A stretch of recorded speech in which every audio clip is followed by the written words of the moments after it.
This is the side with the spacer, 20 millimeter spacer. The other side doesn't have any spacers yet, so this is a comparison between the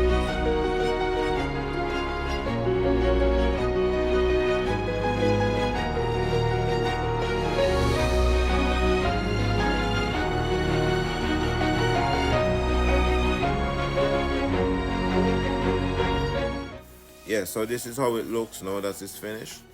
All four wheel have the spacers on. The front has a 15 millimeter spacer and the rear has 20 millimeter spacers.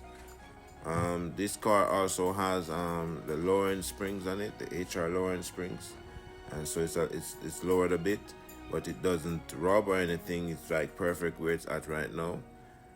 So you can just leave a comment and tell me what you think, how it looks.